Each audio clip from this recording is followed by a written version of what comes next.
O Senhor esteja convosco. Ele está no meio de nós. Proclamação do Evangelho de Jesus Cristo segundo Mateus. Glória a vós, Senhor.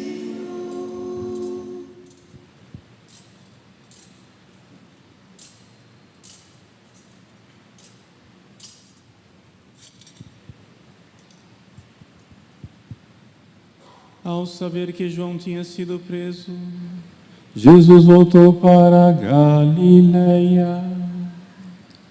Deixou Nazaré e foi morar em Cafarnaum, que fica às margens do mar da Galileia, no território de Zabulon e Neftali, para se cumprir o que foi dito pelo profeta Isaías.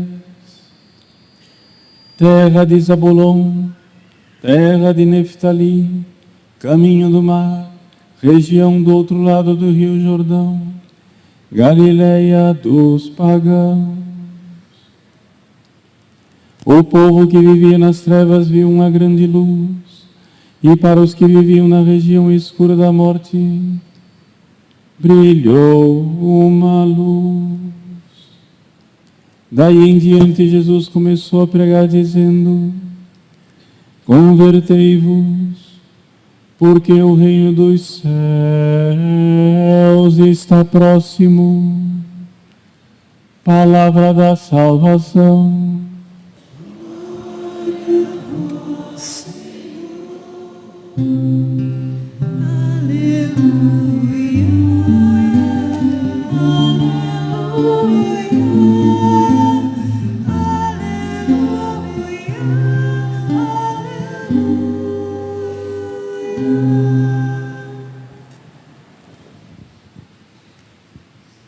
Meus queridos irmãos e irmãs, o Evangelho de hoje nos mostra o início do ministério público de nosso Senhor Jesus Cristo, como ele é narrado pelo evangelista São Mateus.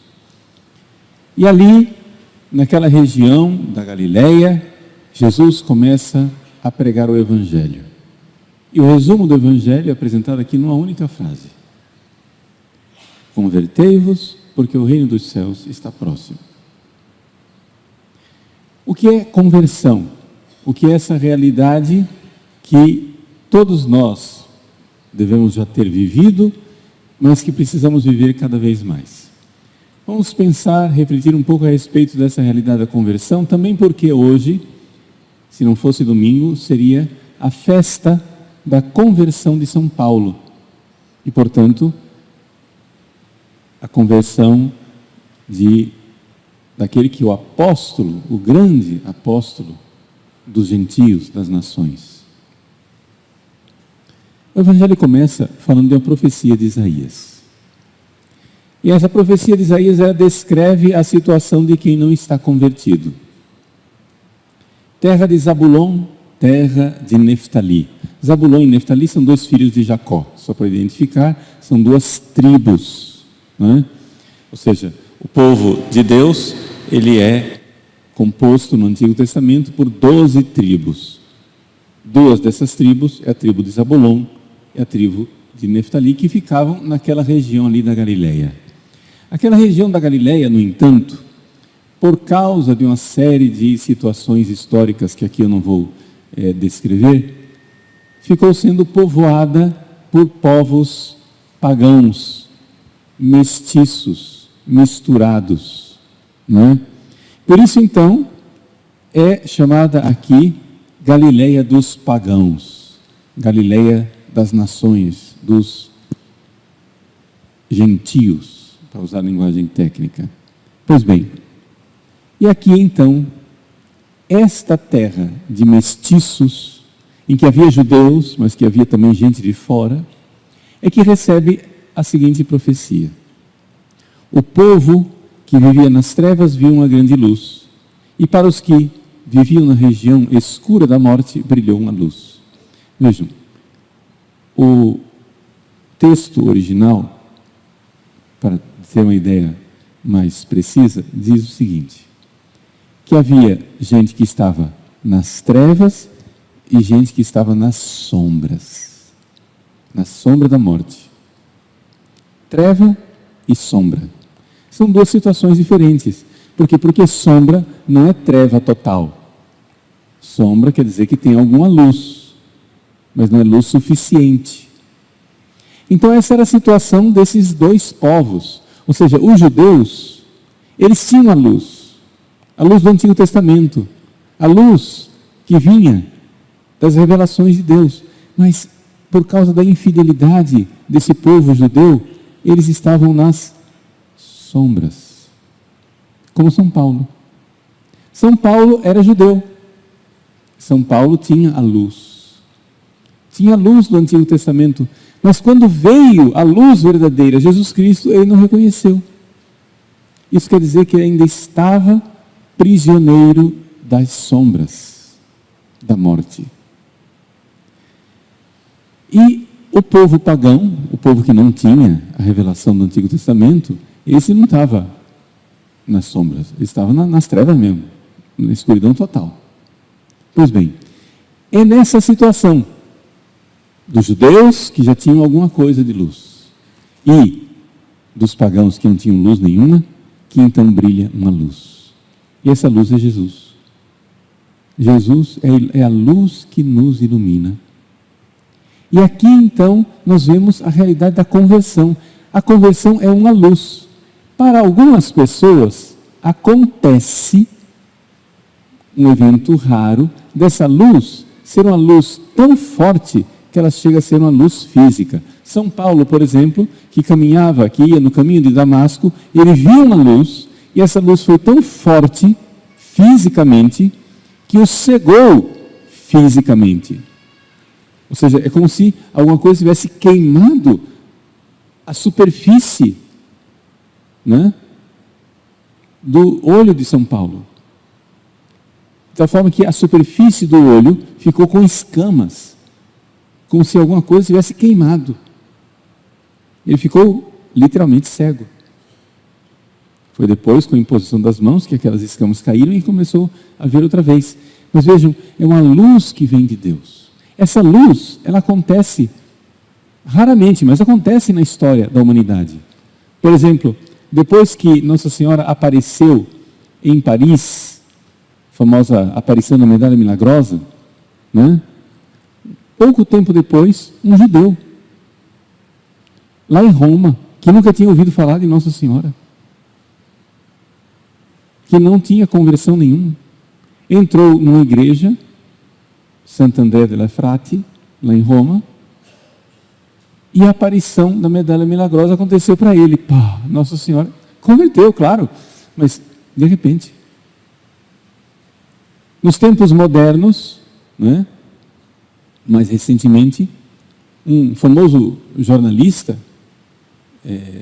francês, André Frossard, ele era totalmente ateu, sem fé nenhuma, estava em Paris, tinha marcado um encontro com um amigo, e o amigo não chegou no horário, ele procurando o amigo, entrou por uma porta. Só que essa porta era a porta de uma igreja, onde estava tendo adoração. Ele, evidentemente, não entendia nada daquilo, não sabia o que era o Santíssimo Sacramento, nunca tinha entrado numa igreja católica. De repente, uma luz, e ele saiu de lá católico. A luz veio e iluminou.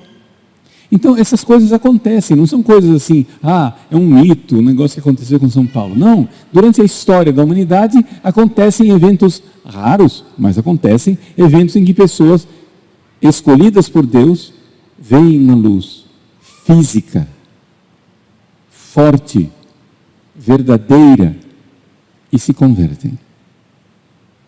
Mas Deus permite esses acontecimentos raros para que nós, todos, enxerguemos que existe uma luz que brilhou para todos nós.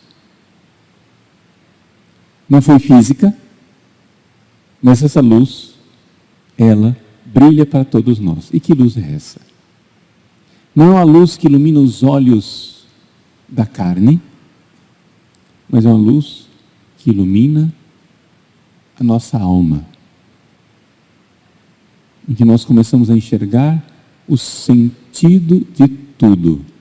O sentido, a palavra sentido, em grego se diz também logos. O verbo, a palavra. O logos de tudo, que é Jesus. Ele veio como luz a esse mundo. Luz que brilha nas trevas. Jesus é luz que ilumina a nossa inteligência. A primeira coisa, então, que nós precisamos compreender, o ato de conversão que aconteceu, espero que tenha acontecido com todos nós, é um ato de que a nossa alma viu uma luz. Agora vejam, a luz ela vem para iluminar verdades, não é? A luz, se você olha diretamente para ela, pode ser que ela ofusque, mas o serviço principal da luz é que ela brilhando você vê as outras coisas, porque tem luz, vocês estão me vendo. Se não houvesse luz aqui, vocês não estariam me vendo. Vocês não estão olhando para a luz, estão olhando para mim. Mas estão olhando para mim porque a luz está brilhando, iluminando os olhos físicos de vocês. Pois bem, se vocês estão entendendo o que eu estou falando, existe uma luz brilhando na inteligência de vocês. É o que nós chamamos de luz racional. Vocês são pessoas inteligentes, precisam nem sequer ter fé, basta ter inteligência. Se vocês começam a seguir a minha pregação e refletir sobre o que eu estou dizendo, de repente vocês entendem perfeitamente o que é que eu estou referindo. Isso é uma luz racional. É aquilo que a gente chama de luz da razão. A luz da razão. Qualquer ser humano enxerga isso. E essa luz da razão, ela existe porque nós vemos as coisas criadas por Deus, ali tem verdade, ali tem inteligência, então a gente consegue ver. Mas existe uma terceira luz. Tem a luz física, que ilumina o olho. A luz da razão, que ilumina a inteligência, que é no outro olho, o olho da alma. Mas existe uma luz que ilumina a nossa alma, a nossa inteligência de outra maneira. É uma luz que vem de Deus. É chamada luz sobrenatural. Essa luz sobrenatural, ela pode acontecer, eventos raros, que ela apareça fisicamente. Pá! E a pessoa vê a luz sobrenatural. Né? Mas, geralmente, ela acontece na alma. Quando você, então, um dia, estava participando de um retiro, ou ouvindo uma pregação, ou lendo um livro, ou conversando com uma pessoa, e de repente, você viu que Jesus era verdade. Mas você viu de uma forma que não é a forma comum como você vê as coisas. O sinal claro de que você viu com essa luz sobrenatural é que, tentando descrever em palavras frágeis, é que parece que alguma coisa encaixa dentro de você. Você vê e tudo faz sentido. Você vê que Jesus é a verdade, é a razão da sua vida, e dali para frente a sua vida não é mais a mesma. Porque se você continuar enxergando essa luz com a luz da fé, a sua vida muda. Você não consegue, você se sente meio estrangeiro neste mundo. porque você vê que você pertence a um outro lugar. Claro, essa luz pode se apagar também, e você pode desconverter. Acontece isso. Você teve a experiência da fé, você se converteu, passou um tempinho, mas como era frágil, né? Veio o sol, não tinha raiz, era terreno pedregoso, e aí pronto, a arvorezinha murchou. Ou então você ficou preocupado com as coisas do mundo, com as dívidas, com a situação de família, com não sei o que, etc e tal, e os espinhos sufocaram e a arvorezinha morreu. Pode acontecer. Pode acontecer de nós nos desconvertermos. Pode acontecer de você ficar com a luz da fé tão fraquinha, que ela já não aquece mais o seu coração, e o seu coração ficou morno. É aquilo que a gente chama de tíbio. Uma alma tíbia. Uma alma que tem fé, mas ela não está bem viva, ela está semi-morta. Fraquejou na fé. Mas eu quero descrever para vocês esse evento maravilhoso da luz de Cristo que ilumina a tal do homem, que nos ilumina, para que você recorde que um dia você viu essa luz. E que se você ainda não viu essa luz, para que você peça para ver. Domine, ut videm, Senhor, que eu veja. Peça. Pedi e recebereis, batei e abri-se-vos-á. Procurai e encontrareis. E vos será dada uma medida, calcada, transbordante e sacudida em vosso regaço. Peça a luz da fé. Peça a luz da fé porque ela vem. Isso é uma certeza. Se você pedir para ganhar na Mega Sena acumulada, não é certeza que você vai ganhar. Se você pedir para curar de uma doença, não é certeza que você vai curar. Se você pedir para pagar suas dívidas, não é certeza que Deus vai ouvir sua oração e você vai pagar suas dívidas. Mas se você pedir fé, é certeza. Porque sem fé não é possível agradar a Deus. E Deus quer dar a fé a todos nós. Deus quer nos dar a fé. Deus quer nos dar essa luz. A luz que dá sentido e que encaixa e que faz iluminar a nossa vida. Faz a nossa vida ser outra. Essa fé é Jesus. Mas para que você tenha essa fé, é necessário que haja conversão.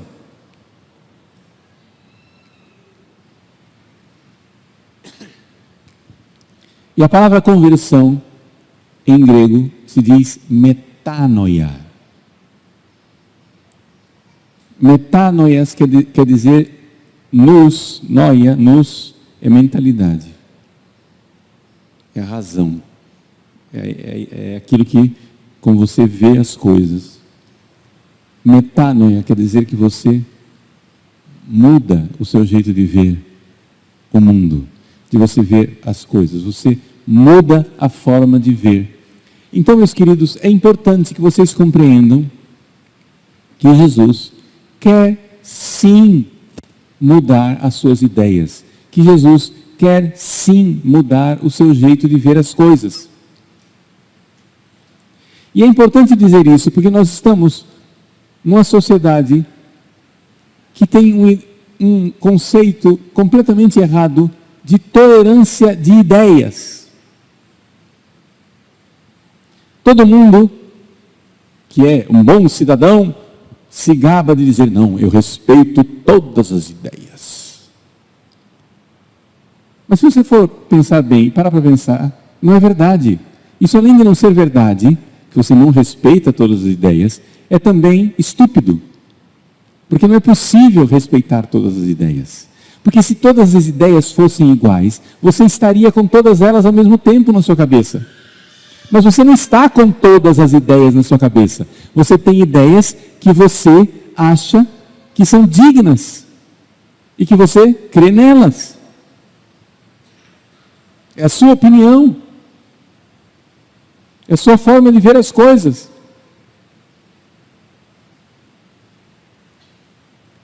Você diz assim, mas padre, o senhor quer dizer que O senhor acha que as suas opiniões são melhores que as minhas? Sim. Se são diferentes? Sim. Sabe por quê? Porque se a minha opinião, se a sua opinião fosse melhor que a minha, sabe o que acontecia? Eu mudava minha opinião e concordava com você. Todos nós somos assim. Eu estou dizendo uma coisa básica, fundamental. Isso não é religião, gente. Isso é convívio humano normal. No convívio humano normal, nós temos opiniões. Pode ser que você não tenha opinião sobre uma coisa. O que você acha de tal coisa? Não sei, não estudei o suficiente, não pensei, não tenho opinião. Tudo bem, isso acontece. Mas se você tem uma opinião sobre uma coisa, é porque você acha que aquilo é o melhor. E quem é da posição contrária, você acha que está errado. Você pode estar até aberto ao diálogo e chegar a dizer, não, mostra para mim porque é que sua opinião é melhor. E se no diálogo você enxergar que a visão do outro é mais coerente, você vai e muda de opinião. Não é assim que acontece com todo mundo? Então, precisamos primeiro parar com essa hipocrisia de achar, de dizer, de professar uma coisa impossível. Eu acho que todas as opiniões são igualmente dignas. Não é verdade. Todas as opiniões não são igualmente dignas, porque se fossem todas igualmente dignas, você teria todas elas ao mesmo tempo. Isso seria contraditório, seria impossível. Segunda coisa. Existem opiniões que são execráveis. Que são absolutamente detestáveis. É detestável a opinião de uma pessoa que acha que uma mãe tem o direito de matar uma criança no seu ventre. Eu respeito você, mas essa sua opinião eu não respeito. Vejam, nós cristãos, nós respeitamos as pessoas, mas não precisamos respeitar as opiniões. Vejam, eu não estou dizendo isso para vocês saírem por aí fazendo briga com todo mundo. Você não precisa brigar. A pessoa diz o que ela pensa, você pensa com você mesmo. Lamentável, fica quieto e vai embora para casa. Você não precisa caçar briga com todo mundo. Tá? A não ser que você tenha um dever de corrigir aquela pessoa. Mas isso seria outra homilia. Quais são as situações em que nós temos o dever de corrigir a pessoa? Nem sempre a gente tem dever. Tá? Nem sempre. Às vezes você ouve, lamenta e vai embora para casa. Mas é importante vocês entenderem o seguinte: é detestável ter certas opiniões. Por exemplo, toda a nossa sociedade acha que as ideias dos nazistas eram detestáveis. Os nazistas achavam que a raça ariana era a raça pura e que todas as outras raças, principalmente a raça dos judeus, precisava ser exterminada. E, portanto, nós tínhamos que matar os judeus. Ora, isso é detestável, sim ou não? Porque se você está dizendo que sim, que isso é detestável, eu estou tranquilo. Mas se você dizer, não é tão detestável assim, estou com medo de você, eu estou com medo de você, sua opinião é perigosa, existem opiniões detestáveis. Uma pessoa que ache, por exemplo, que todos os negros devem voltar à escravidão e que devem ser torturados, essa pessoa tem uma opinião detestável, sim ou não?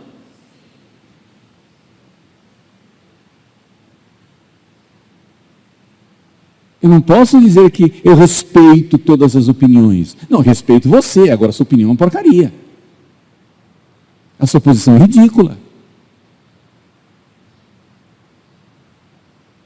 Então nós temos que sair dessa mentalidade de que todas as opiniões são boas, todas as opiniões são dignas. Por exemplo, todas as religiões são boas. Não é verdade. Tem religiões que oferecem sacrifícios humanos.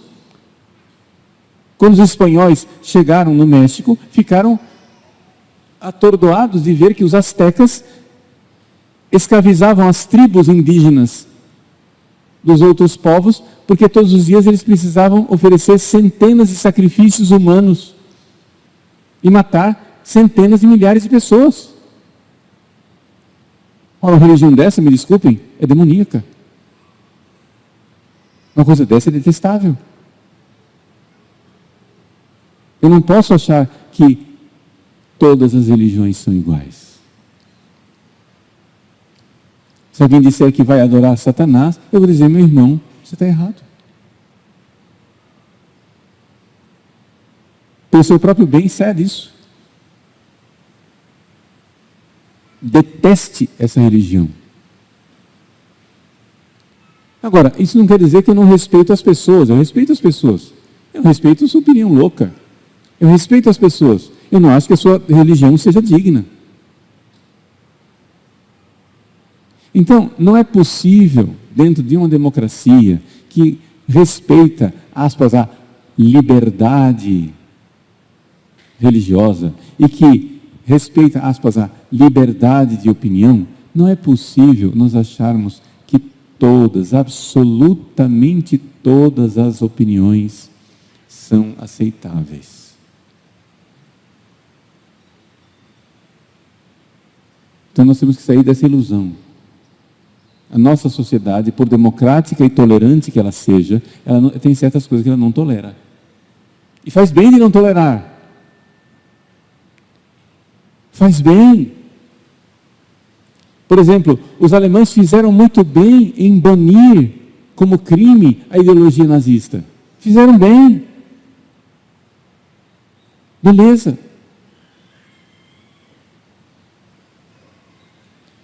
Mas, ao mesmo tempo, é evidente que dentro de uma situação de civilização, em que você tem uma opinião que não lesa o bem comum, que não está fazendo nada demais contra o bem comum, essa sua opinião deve ser tolerada, deve ser aceita, nós devemos sentar para dialogar, etc., porque você não está fazendo mal a ninguém. Eu estou fazendo esse grande parêntese aqui no meio da homilia, simplesmente para que a gente coloque as ideias certas no lugar e aí você possa entender agora o que eu vou falar voltando para a homilia. O que é conversão? Conversão quer dizer mudar de mentalidade. Conversão quer dizer o seguinte: o cristianismo ele existe e ele quer mudar sua visão de mundo. Nós, cristãos, quando evangelizamos, o que nós queremos fazer é que você deixe de pensar como o mundo pensa e você comece a pensar como nós, cristãos. Não quer dizer que nós católicos estamos de acordo com tudo, em todos os mínimos detalhes. Não, não é isso. Mas existem verdades que nós gostaríamos que todos enxergassem. Nós gostaríamos que todos, absolutamente todos os habitantes do planeta Terra vissem, soubessem e crescem que Jesus é Deus que se fez homem, que se encarnou e morreu por nós na cruz e que quer nos levar para o céu. Nós queremos que todos tenham essa visão, todos tenham essa fé, todos enxerguem isso. Nós queremos que todos vejam que Nossa Senhora, a Mãe de Jesus, é a mais perfeita de todas as criaturas e que ela é nossa Mãe, intercede por nós e cuida de nós. Nós gostaríamos que todos os joelhos da face da terra se dobrassem diante do Santíssimo Sacramento. Sim, não é imperialismo religioso. Não. É simplesmente aquilo que todo mundo geralmente quer, mas que hipocritamente nega. Por exemplo, as minorias na nossa sociedade, o que é que eles querem? É um dia ser maioria, sim ou não? As minorias querem convencer os outros para que vem fazer parte do nosso grupo, que aí a gente vira maioria e a gente começa a mandar, não é isso? E como é que isso acontece? Mudando a opinião do outro. Só que acontece o seguinte: a nossa sociedade aceita pregação de pessoas seculares, ateias, revolucionárias, mas não aceita a pregação dos cristãos. E nós estamos vivendo uma situação em que o cristianismo, que formou a civilização ocidental, está lenta e gradualmente, cada vez se tornando proscrito, se tornando opinião proibida. Opinião criminosa. Nós estamos vendo lentamente a sociedade ocidental criminalizando a visão cristã do mundo. Você pode abraçar qualquer filosofia esdrúxula, louca, maluca, do jeito que for, mas se você abraçar a fé cristã, você será perseguido.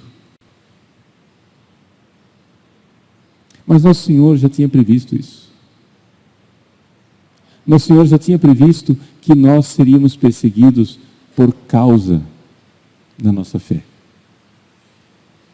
E, portanto, toda a conversão nos leva a querer aprofundar a nossa fé em Cristo para viver aquilo que viveu São Paulo. O que é que ele viveu? Ele mudou a sua mentalidade. Foi uma mudança total, não somente mentalidade. Ele disse, em Cristo somos uma criatura nova. Nós somos uma nova pessoa. Nós somos uma pessoa diferente. E a partir disso, ele viveu a sua missionariedade. Ele passou por muitas dificuldades. Foi apedrejado, foi chicoteado, viveu naufrágios, viveu perigos imensos. Foi perseguido por cristãos, por judeus, por pagãos, por tudo quanto é gente. Ele foi perseguido, mas ele sabia quem era o seu Senhor. Ele sabia onde estava o seu amor. E depois, em última instância, ele foi decapitado. Cortaram a cabeça de São Paulo. Ele foi morto. Morreu por Jesus. Aquele Jesus que ele perseguia mudou tanto o coração de São Paulo que ele se tornou um mártir de Cristo. Meus queridos, eu não desejo que vocês morram como mártires, mas eu gostaria de fazer de todos nós, homens e mulheres, com a fé de mártires. Uma fé tão forte, uma fé tão arraigada, uma fé tão clara, que diante das coisas do dia a dia, nós saibamos decidir. Porque a pessoa convertida é assim, todos os dias, você cristão, chega a uma encruzilhada. E naquela encruzilhada você vai ter que escolher se você será mártir ou se você será idólatra. Se você vai pagar o preço de seguir a fé verdadeira e o Deus verdadeiro, e com isso vai se prejudicar de alguma forma, mártir. Ou se você não vai querer pagar o preço e vai se dobrar diante de algum ídolo.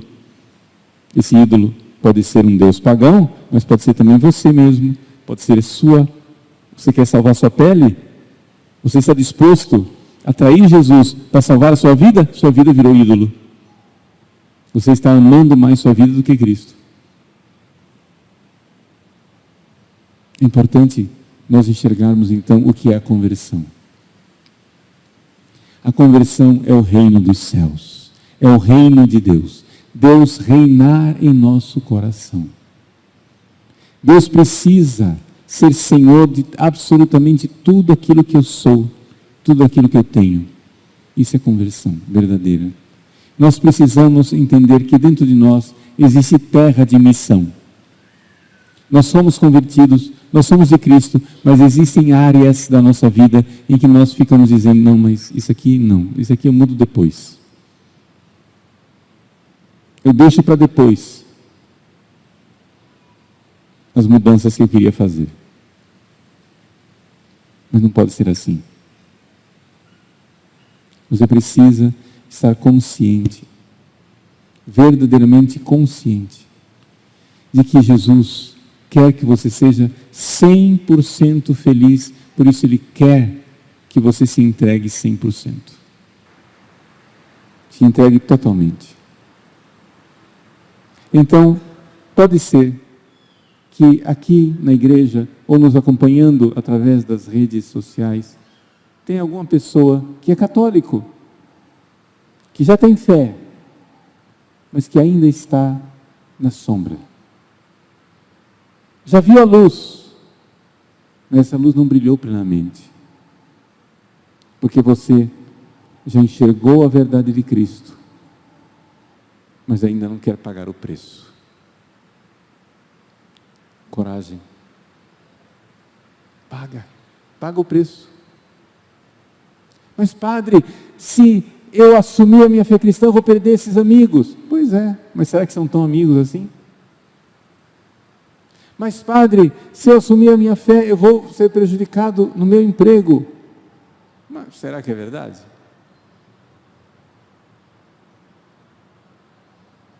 Você não precisa brigar com as pessoas, mas você precisa ser uma pessoa com uma vida só, e não uma vida dupla. Você vem na igreja, é uma coisa, você vai ali trabalhar, é outra. Aí no trabalho, você já não é tão católico assim. Ou então quando você vai ter a sua vida sexual com sua esposa, com seu esposo, já não é tão católico assim. Ou então quando você vai assistir algum filme, não vamos ser fanáticos, não é tão católico assim. Quando você vai vasculhar as redes sociais, etc, etc, já não é tão católico assim. Nós precisamos mudar a nossa mentalidade. Você precisa, o sinal de que você está se convertendo e se tornando uma pessoa verdadeira é que as pessoas estão começando a escarnecer de você. Agora não pode mais, fez isso a vida inteira. Agora ficou santo. Se isso está acontecendo, é um bom sinal. Claro que você, como católico, não precisa ser um chato. Você não precisa ficar causando conflito o tempo todo. Não precisa ser exótico, não precisa ser chato. Mas acontece que nós estamos num mundo cínico. E o cinismo significa não acreditar na bondade. Você faz as coisas de Deus, você vem à igreja, você reza o terço, você quer converter de verdade, você ainda não é totalmente mudado, você ainda não é santo, mas você quer ser santo. E aí as pessoas ficam pegando no seu pé. Deixa as pessoas em paz, mas muda de vida. Seja diferente. Você não precisa ser exótico, não precisa ser do outro planeta. Nós cristãos somos bem normais. Mas nós precisamos ter uma vida só. E não crer em Jesus quando eu estou num compartimento e não crer nele quando eu estou em outra área. Precisamos unificar a nossa vida, mudar, ir mudando. Mudança de mentalidade, mudança de visão de mundo. Então, se você não enxergou ainda, se ainda não suspeitou, deixa eu dizer bem claro, eu quero mudar a sua cabeça. Eu quero mudar você. Porque Jesus quer a sua vida inteira. Jesus quer tudo, porque Ele quer que você seja profundamente feliz. Então, meus queridos, com grande serenidade, vivamos num mundo que já não é cristão, mas vivamos autenticamente, alegremente como cristãos, sem precisar buscar conflitos. Não cause confusão, não faça confusão. As confusões vão acontecer, porque o mundo fica incomodado, mas não é você quem está causando. Simplesmente, serenamente, alegremente, siga Jesus e deixe Ele tomar conta da sua vida inteira. Nós, que somos um povo que andava nas trevas, que jazia na sombra da morte, vimos uma grande luz. É Ele que nos diz: mudem a mentalidade, enxerguem a luz, convertam. O reino dos céus está aí, dentro de você, querendo tomar posse da sua vida inteira.